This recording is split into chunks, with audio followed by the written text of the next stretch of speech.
Gadewch i ni addoli Duw. Canys bachgen anwyd i ni, mab a roddwyd i ni. A bydd y llywodraeth ar ei ysgwydd. Cynghorwr rhyfeddol, cawr o ryfelwr, tad bythol, tywysog heddychlon. Mae'n teisio ninnau ar y cyfle bore newydd hwn ein tad nefol, i nesu ata ti ac i gyflwyno i ti ein haddoliad. Molwn di, dyrchafwn di a bendigwn dy enw sanctaidd, ac i ti y byddo'r clod a'r gogoniad, ym mhob peth ac ym mhob amser. Ymunwn gyda'ch bobl drwy'r byd i gyd, mewn mawl a diolch.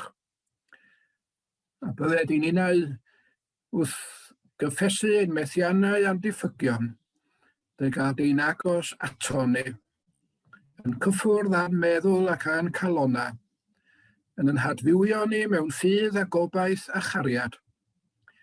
Bydded felly'n haddoliad fod yn fawl i ti ac yn gyfrwng bendith i nina bob un, trwy Iesu Grist ein harglwydd. Gadewch i ni gyd adrodd gweddi'r arglwydd. Ein tad, yr hwn wyt yn y nefoedd, sa'n teiddiar dy enw, deler dy deyrnas gwneler dy wyllus, ar y ddaear fel yn y nef. Dyro i ni heddiw ein bara beunyddio, a madda i ni ein dyledio, fel y maddeuw ninnau ein dyledwyr. Ac nac arwain ni i brofedigaeth, eithyr cadw ni rhag y drwg. Yn enw Iesu Grist y gweddiw. Amen. Yr emyn cyntaf ydy 446. 446. Rhyfedd gan angylion, rhyfeddod mawr yng ngolwg ffydd. Gweld hoddwr bod, cynhaliwr helaeth, a rheolwr popeth sydd, yn y presau mewn cadacha, a heb le i roi ben i lawr, eto disglair lyr gogoniant yn ei addoli yn arglwydd mawr. 446.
Y darlleniad cyntaf yn dod o'r Hen Testament, ac yn dod o'r 5 bennod yn llyfr y proffwyd Meica. Ond ti, Bethlehem Ephrata, sy'n fechan i fod ymhlith llwytha Jiwda, ohono ti y daw allan i mi un fydd yn llywodraethwr yn Israel, a'i darddiad yn y gorffennol, mewn dyddia gynt. Felly fe'n gedi hyd amser esgor yr un feichiog, ac yna fe ddychwel yr rhai fydd yn weddill yn Israel at eu tylwyth. Fe saif ag arwain y praidd yn nerth yr arglwydd, ac ymawredd enw'r arglwydd ei dduw. A byddant yn ddiogel, oherwydd bydd ef yn fawr hyd erfynau'r ddaear, ac yna y bydd heddwch. Ac mae y darlleniad o'r Testament Newydd yn dod o'r ail bennod yn Efengylig yr adnodau cyntaf. Yn y dyddiau hynny aeth gorchymyn allan oddi wrth Cesar Augustus i gofrestru'r holl ymerodraeth. Digwyddodd y cofrestru cyntaf hwn pan oedd Cyreniws yn llywodraethu ar Syria. Aeth pawb felly i'w gofrestru pob un i'w dref ei hun. Oherwydd ei fod o'n perthyn i dŷ a theulu Dafydd, aeth Joseph i fyny o dre Nazareth yn Galilea i Jwdea, i dref Dafydd a elwir Bethlehem. I ymgofrestru ynghyd â Mair ei ddyweddi, ac yr oedd hi yn feichiog. Pan oeddent yno, cyflawnwyd ei hamser iddi esgor, ac esgorodd ar ei mab cyntaf anedig, a rhwymodd ef mewn dillad baban, a'i osod mewn preseb, am nad oedd lle iddynt yn y gwesty. Diolchwn i Dduw am ei air i ni y bore yma. Da chi'n sylwi, falle, mae y thema y dwi wedi osod ar gyfer y bore yma ydy man cyfarfod. A mae gen bob un ohono ni yn mana cyfarfod. Da ni'n hoff o fynd yn ôl atyn nhw, neu i ail ddyw y profiadau gaethon ni ynddyn nhw. Mae'r manna'r rheini yn mannau sydd yn ysbrydoliaeth i ni, yn anogaeth i ni, yn gynhaliaeth i ni ar adegau, ac yn gallu bod yn gysur i ni. Lan y môr yw man cyfarfod y ddau gariad. I'r Cymro twym galon, cadeilan sydd ewi ydy'r man cyfarfod a gwreiddiau ysbrydol ein cenedl ni. Ac yno rawn ni gyfarfod a Dewis Sant ym mis Mawrth ym mhob blwyddyn. I'r methodyn, wrth gwrs, fedrwn ni ddim mynd heibio Llanymddyfri, heb i ni droi fewn i fynwent Llanfair ar y Bryn. A mae'r profiad hwnnw wrth dde Pant y Celyn yn dwy'n atgofion i ni ac yn cyfoethogi ni ac yn hysbrydoli ni na ar yn taith. Mae gan fyd natur hefyd i manna cyfarfod. Yno ni weinidog yn y Ffryn Conwy, mi ddodd y llanw, pan fydd o'r llanw llawr, yn dod i fyny hyd bron ymyl yn tŷ ni. Dau gyfarfod, llanw a'r môr, a'r afon hitha ar ei thaith. A hitha yn mynd yn fwy o afon, yn gryfach afon, yn gorlenwi yn aml wrth gyfarfod ar môr. Ian Griffiths, wrth gwrs, pabell y cyfarfod o'i ganddi hi, ac yno roedd hi yn cyfarfod a Duw. Dyma babell y cyfarfod, da ni wedi canu'r ennyn hwnnw, yn bore yma. Ond bore yma, dwi eisiau am ychydig i ni feddwl am Bethlehem fel man cyfarfod. Oedd o ddim yn lle ar brithyr mawr bywyd, y cyfnod cynnar yna, doedd llwybrau masnach ddim yn mynd drwyddo fo. Oedd o ddim yn fan y bydda pobl wrach yn mynd i frwydro drosto fo, bosib. hell o'r môr, ond oedd o'n fan pwysig yn hanes pobl Dduw yn y dyddiau rheini. A dwi eisiau awgrymu rhyw 3 llwybr sy'n arwain at y man cyfarfod hwn. Yn gyntaf, o ddarllen fel wnaethon ni rwan yn Efengyl Lyc, da ni'n clywed am Augustus Cesar, da ni'n clywed am Quirinius. Does ni wedi darllen o Efengyl Mathew, does ni wedi clywed am Herod Frenin.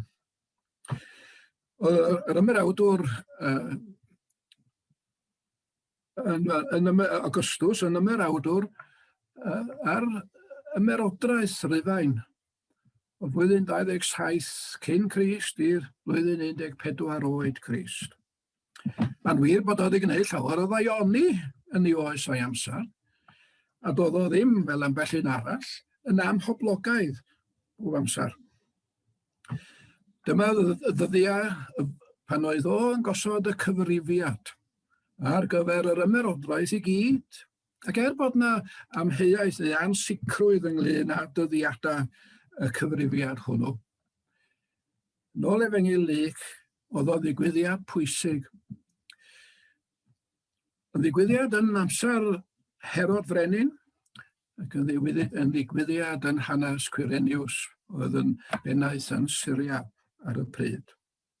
Mae'r enwa yma yn enwa pobl sydd â chyfrifoldebau byd eang yn eu cyd-destun nhw felly.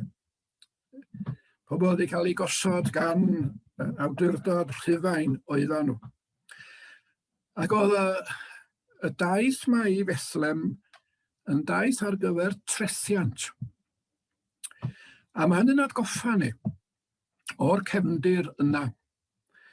Cefndir pan oedd Rhufain yn rheoli y byd i gyd fel oedden nhw'n ei nabod o pryd hynny. Trethiant ar gyfer dangos bod pobloedd yr ymerodraeth yn talu gwrogaeth i'r ymerawdwr a'r ymerodraeth. Bydda byddinoedd Rhufain heb bod ymhell a presenoldeb nhw i weld y mywyd y wlad yn y cyfnod yna. Oedd lliw a blas gorthrwm ymerodraeth, caethiwed cenhedloedd. O na fyddinoedd, o na wrthrofela, ac oedd yr enw yma yn symbolau o rym ac awdurdod o fewn i cyd-destun cyfoes. A mae'r nodweddion yna'n atgoffa ni nad ydy'n byd ni na chwaith i wedi newid gymaint â hynny. Da ni'n gwybod am rym awdurdod sydd yn gormesu ac yn gorthrymu mewn llawer rhan o'n byd ni.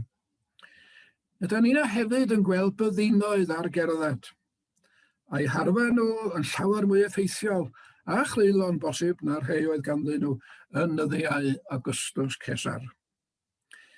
Da ni'n yn ymwybodol o bobl yn cael ei gadael ar yr ymylon, a da ni'n ymwybodol o boen sydd yn y byd fel da ni yn ei nabod o. Ac eto i'r byd yna y ganwyd Iesu Grist. A da ni'n felly'n perthyn i'r un byd, yr un math o brofiadau sydd yn gwneud nina yn y dyddiau sydd ohoni. Yr un pethau sydd yn blino ni, yr un pethau da ni'n weld sy'n tanseilio bywyd, a'r un pethau sydd yn bygwth dyfodol dynoliaeth, hyd yn oed yn ein dyddiau ni. A phan da ni'n meddwl am fan cyfarfod ym mhenodau cyntaf Efengyl Lyc yma, da ni'n sylweddoli bod ni hefyd yn rhan o'r cyfarfod yna, oherwydd tebygrwydd y cyfnod da ni'n efo i'r cyfnod y digwyddodd y pethau rhain. Nid pobl sydd yn sefyll ar yr ymylon ac yn edrych ar yr olygfa yda ni, ond pobl sy'n rhan o'r olygfa ei hun. Mae'r cyfarfod, neu cyd-gyfarfod, y man cyfarfod yn Bethlehem yn dangos i ni'r cyd-destun. A'r cyd-destun yn ein cyfarwydd i ni. Yr ail gyfarfod byddai gen i eisiau i nodi. Mae yna lwybr arall yn arwain i Bethlehem hefyd. Gŵr a gwraig feichiog. Cychwyn ar eu taith 40 milltir i gyrraedd Bethlehem. Oedd o rhaid i bawb fynd yn ôl i'r teulu a i'r dref lle roedd ei deulu o'n perthyn mwyn y cyfrifiad yma. Yn union fel petas amryw ohono ni'n Nghaerdydd yma mynd yn ôl i Geredigion, neu mynd yn ôl i Arfon, neu yn ôl i Gonwy, neu bale bynnag, ar gyfer y cyfrifiad yma.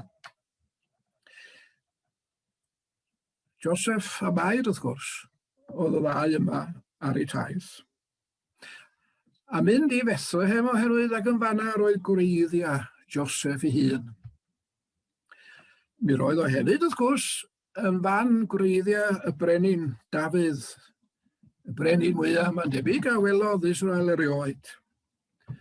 Oedd o'n fawr fel trefnydd ac yn fawr fel milwr. Oedd o'n fawr yn ei ddiddordeb cynhesol mewn pobol. Ac oedd o'n fawr yn y ffydd. Gyma'i fodd ar ei sefydlu Sion neu Jerusalem yn fan addoliad y genedl. A da ni'n gwybod amdano fo hefyd, wrth gwrs, yn sgil y llyfr y Salma. Ond fanna roedd gwreiddiau Dafydd Frenin. Ond yn mwy na hynny, hyd yn oed mi roedd na deimlo, mae o giff, neu o'r gwreiddyn yna, y bydda yna arweinydd yn codi i arwain pobol ddiw. Edrych yn ôl i'r cyfnod yna, cyfnod euraidd y genedl, ac ar arweinydd y brenin, fydda nhw mewn dyddiad wys pan oedden nhw o dan fygwth. A thros y blynyddoedd fe ddaeth y darlun yna o wreiddyn o giff Jesse, sef tad Dafydd, yn symbol o obaith ac yn symbol o ddyfodol i'r genedl. Ac felly i fanno roedd Joseph a Mair yn mynd. Yn fanna roedd y gwreiddiau. Ond mi roedd y cyswllt hanesyddol a'r cyswllt crefyddol a'r cyswllt cenedlaethol yn bwysig sobor iddyn nhw. A pa mae Luc yn gosod y darlun yma ym Bethlehem. Cydio yn yr hen addewid, cydio yn y gwreiddiau ysbrydol, cydio yn ngobaith cenedl, mwyn calonogi ac mwyn ysgogi yn y cyfnod yna nhw yno fo. Ac wrach yn y cyswllt yma, y dyla ni nodi, pryd ysgwennwyd Efengyl Luc. Ysgwennwyd Efengyl Luc rwla o gwmpas 80-85 yn oed Crist. A chyfarch ail genhedlaeth o Gristnogion yr oedd Luc. Oedd ei amgylchiadau nhw wedi newid yn fawr ers dyddiau hanner can mlynedd cynt pan oedd Iesu yn ei plith nhw. O Jerusalem wedi cael ei chwalu mewn gwrthryfel yn erbyn y Rhufeiniaid.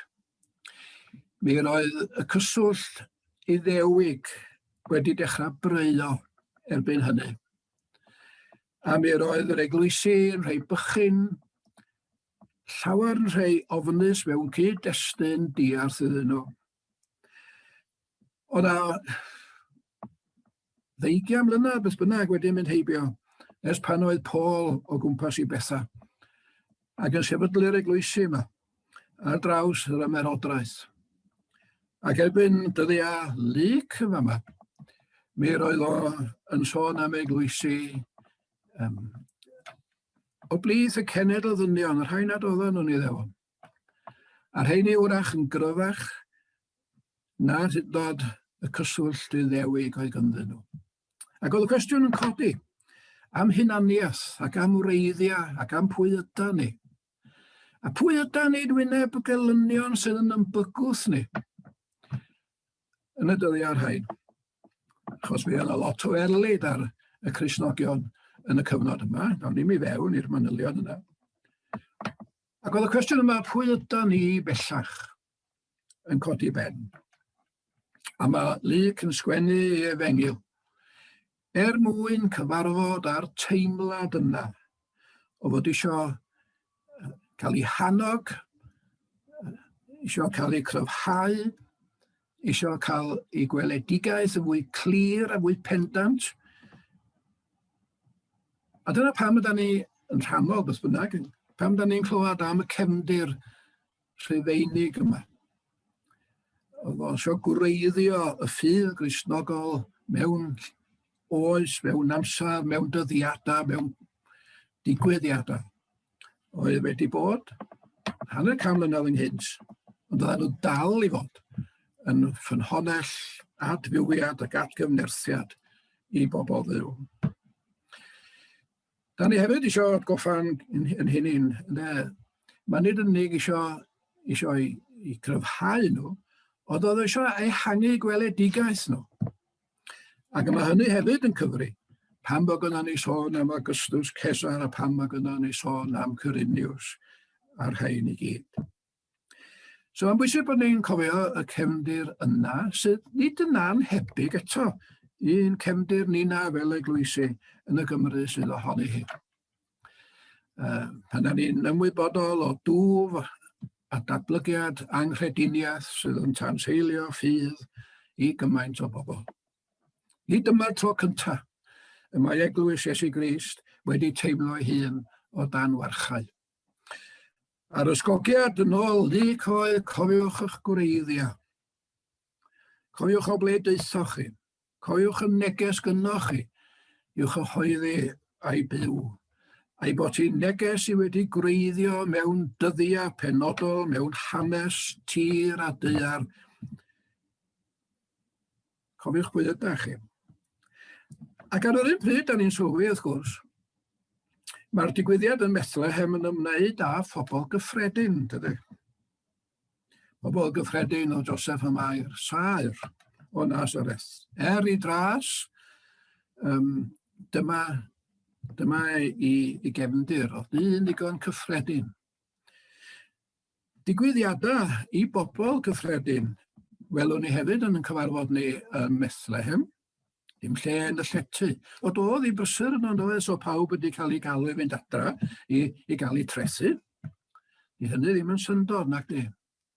Dim lle yn y llety, dim croeso, stabel, rifel ac ati. A chofiwn hefyd, mae'r bugeiliaid yn ôl ddoth yno i gyfarfod o. Pobl allan yn y meisydd. Pobl eraill ddim yn edrych fawr ohonyn nhw. Ac yn synio fawr amdanyn nhw chwaith. Pobl isel i gradd y petai, ddoth yno. Ac mae hyn yn atgoffa ni. O Duw yn gweithio yn aml drwy bobl gyffredin, di sôn amdanyn nhw, ac yn hybu waith ac yn hyrwyddo ei deyrnas drwy bobl felly. I dichon, bethau ni'n gweld ni'n hunan, wrach, yn bobl tebyg. Eglwysi bychyn sydd gyda ni. Fysa ni ddim yn dweud bod neb ohono ni'n perthyn i Balas Cesar, na chwaith i Balas Cyriniws, na'r brenin Herod yn afsan. Nid yr awdurdodau pwerus, gorthrymus lawer ohonyn nhw.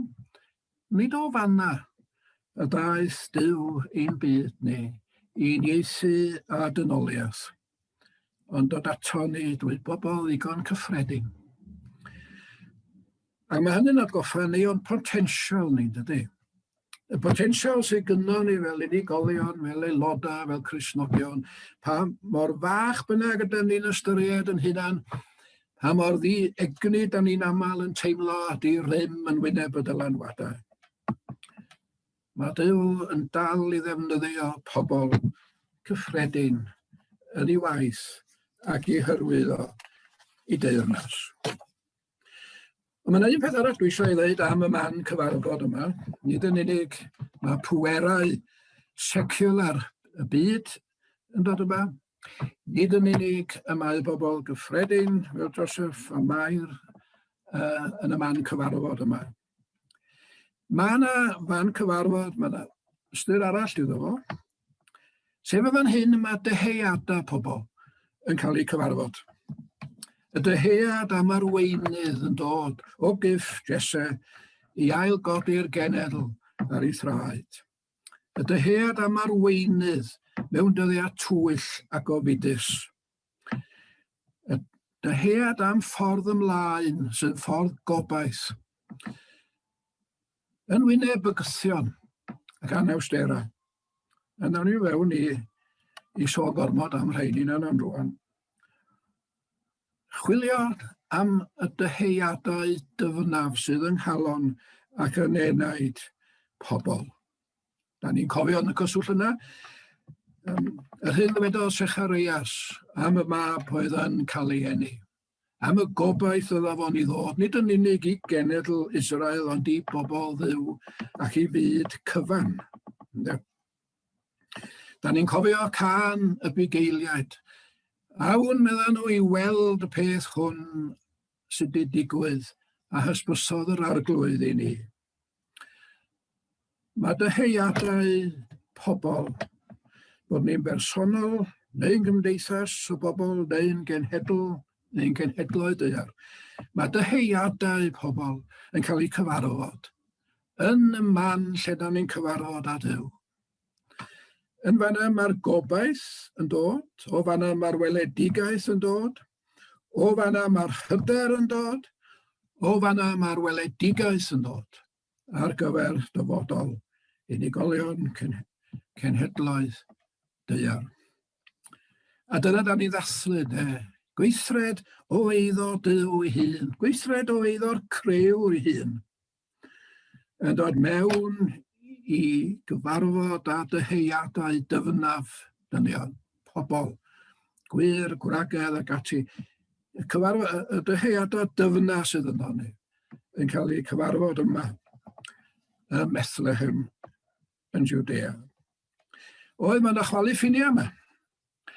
Ac wrth gwrs mae cyfarfod a deheuadau dyfnaf yn atgoffa ni yna gyfrifoldeb yno ni ymateb i'r gwahoddiad ac i'r digwyddiad hwn. Mae'r ymateb hwnnw'n mynd i olygu chwalu ffinia. Oherwydd, nid sôn am genedl Israel, am yr Iddewon yn unig sydd yma. Mae'r ffaith bod ni sôn am awdurdodau seciwlar ymerodraeth Rhufain yn atgoffa ni. Fod y newyddion da hwn wedi dod i fyd cyfan. Nid i riwrau o'i fewn o, ond i fyd cyfan. I bobl ym mhob man, ym mhob amser. Mae dod i'r man cyfarfod yma Bethlem. Man cyfarfod â Duw yn Iesu Grist. Yn cyfarfod â deheuadau dyfnaf. A mae'r deheuadau dyfnaf yna wedi cael ei seilio a'i gwreiddio yn y Duw byw. A da ni'n gwybod mae cariad ydy hwnnw. Ac o fanna y mae'r gobaith yn tarddu. I fod o'i gariad dwfn yn dod ato ni'n plith ni,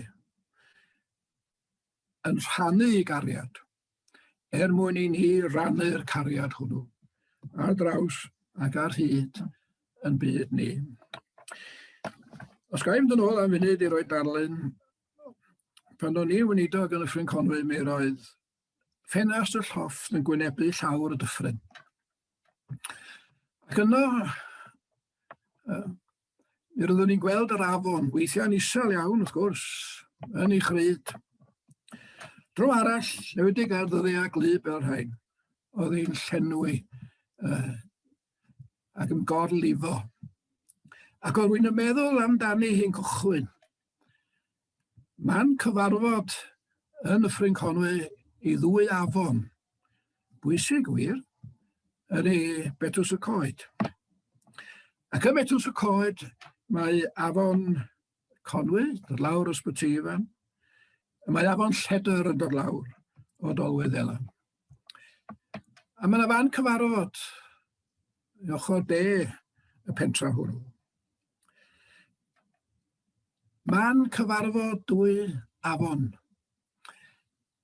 Ond os dilynwch chi'r ddwy i'w tarddiad, da chi'n sylwi bod yna gyfoeth mawr yng nglanau yr afonydd rhain. Gochwyn Ysbytifan, yr unigeddau mawndir uchel hwnnw, sydd uwch law coed, ac yn dod lawr i Ysbytifan. Ac yn Ysbytifan, mae rhywun yn meddwl am y diwylliant gwerinol, uwch Aled. Ac yn ei blaen, mae'r afon yn mynd, wrth gwrs, mae'n cyffwr bron a Penmachno. Ac yn fanno, wrth gwrs, mae cofio cyfieithu'r Beibl, William Morgan, ysgol Haig, ysgol Heicdod, sydd yn rhan o'n hanes ni fel cenedl. A cochynwch wedyn o Dolwedd Elan, ac da ni'n gwybod mae ar fryniau neu ar moel siabod yma'r afon yn cochyn fanno. A mae'n dod lawr drwy bentra Dolwedd Elan. Heibio castell lle ganwyd Llywelyn Mawr. Yn tywysog ni. A dyma'n atgoffa ni o'r dywysogaeth, o'r tywysogion yn arwain yn ymplith ni ar hyd yr amser. A da ni'n dod lawr trwy'r pentra, a da ni'n dod ar draws teulu, winiaid, gwydr ac ati. A rhwch o ddwy afon yn dod ati gilydd. A mae gennych chi dalp go dda o hanes yn cenedl ni. A fedrwch chi ddim mynd heibio yn cenedl ni heb sylweddoli, o'r cychwyn cyntaf mae'r Duw byw wedi bod ar rhan ei datblygiad hi ac yn ei bywyd hi. A fe mae'r ddwy afon yn dati gilydd, mae'r naill yn cyfoethogi'r llall. Mae cyfoeth yr etifeddiaeth yn eiddo i ni. Man cyfarfod, nid yn unig i genedl Israel ar ei ddewon yn y cyfnod Iesu Grist, ond man cyfarfod ar gyfer byd cyfan. A da ni'n rhan o'r byd hwnnw, a mae'n cenedl ni'r rhan o'r byd hwnnw, mae'n etifeddiaeth ni'r rhan o'r byd hwnnw. A dyna da ni'n ddathlu ynde ar yr wyl sydd ohoni. Mae gynnon ni fel cenedl, mae gynnon ni fel unigolion, fan cyfarfod a Duw, yn perthyn i ni, yn rhan ohono ni. Ond mae hwnnw hefyd yn rhan fan cyfarfod cenhedloedd Deuar a Duw. A da ni'n cofio brodyr i'w gilydd fod dynion pob oes wedi cael ei sylfaenu ar y Duw sy'n caru ac yn cyfarfod ni yn yn hanes ac yn harwain i mlaen i ddyfodol ein bywyd. Diolchwn i Dduw am y mannau cyfarfod sy'n bwysig i ni. Ac ar ôl y Nadolig, dewch ni adael i'r man cyfarfod yn Bethlem, yn ysgogi ni, yn tanio ni, yn cyfoethogi ni, ac yn galw ni ar yn taith. Amen. Yr emyn nesaf ydy 472. 472 o deued bob Cristion i Bethlem yr awron.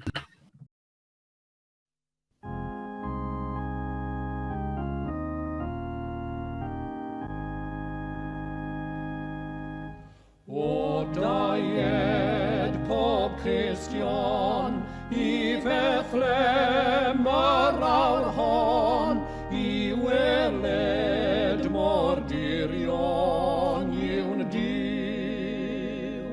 O ddamder a feddod, fe drefnodd a diwdod, dragwyddol gyfamod i ddiw. Daeth brenin ar hollfyd i Oedfa Eglwys, symud ein penid a'n pwn. Heb lean a llety, heb aelwyd, heb weli, nad oli fel hynny gar hwn. Rhwng glodyr Mabychan a'r luniau mawr wiwlan, daeth Duw dod mewn baban i'n byd. A'i ras bod erbanion, a'i haeddiant cyhoeddwn, a throst oedd gwaithiwn i gyd.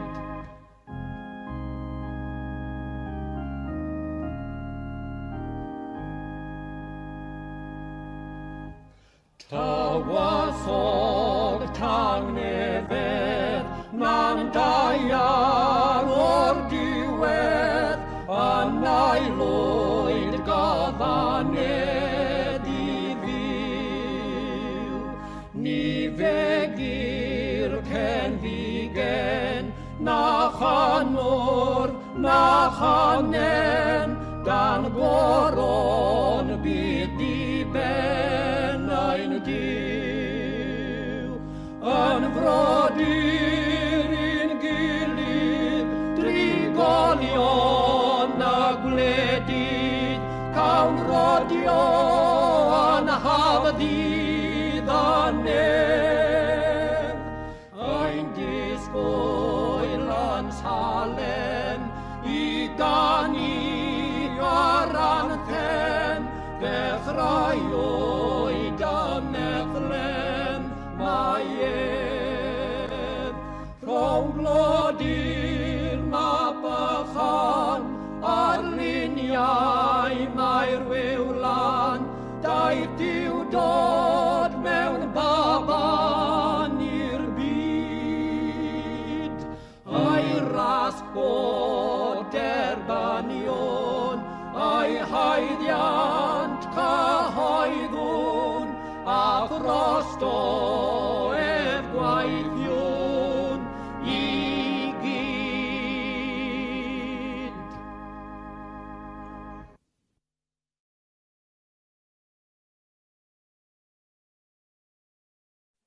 Gweddiwn. Diolch o deud tad am Bethlem fel man cyfarfod. Man cyfarfod â byd seciwlar, man cyfarfod â phobl gyffredin, man cyfarfod dy bobl di dy hun a thi dy hun. A deisofwn ar i'r wyl sydd bellach ar yn trothwy ni, fod yn wyl i'n cyfoethogi ni a'n bendithio nina yn dy waith. Ydy mae'r dyddiau yn ddyddiau dwys. I lawer maen nhw'n ddyddiau poen, i lawer maen nhw'n ddyddiau hiraeth a gatgof. I lawer maen nhw yn ddyddiau a'i dyfodol wedi ei chwalu.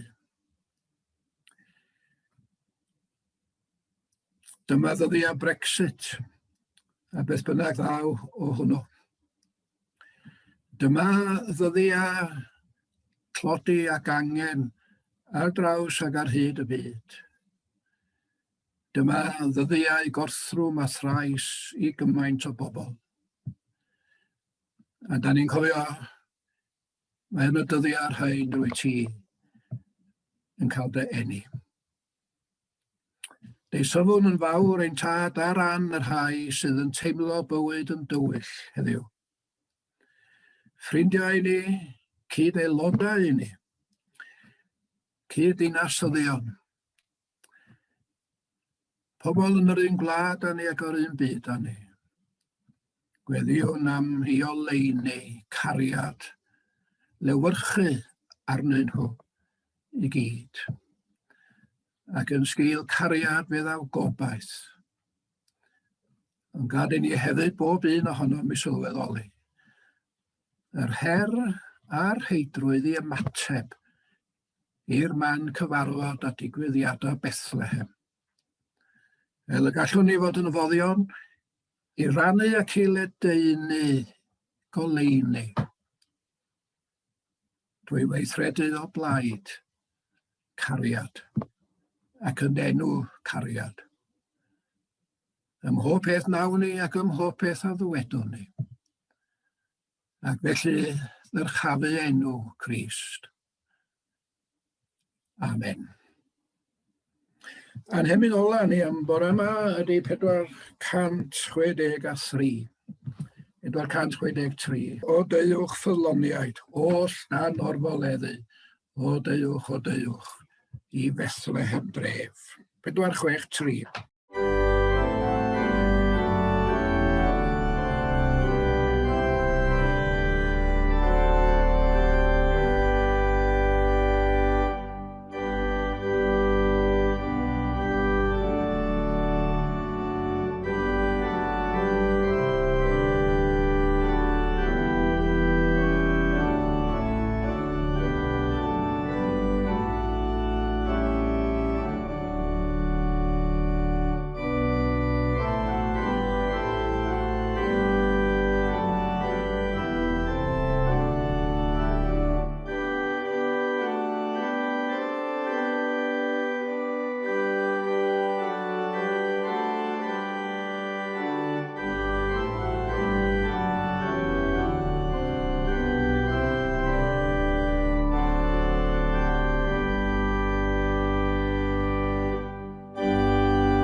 Awn allan i'r byd i wasanaethu'r arglwydd. Does dim mwy i'w ddweud, ond llawer mwy i'w wneud. Awn yn hangnefedd Crist. Mae gras yr arglwydd Iesu Grist a chariad yw a chymdeithas yr ysbryd glad a fyddo gyda ni, yn awr ac hyd byth. Amen.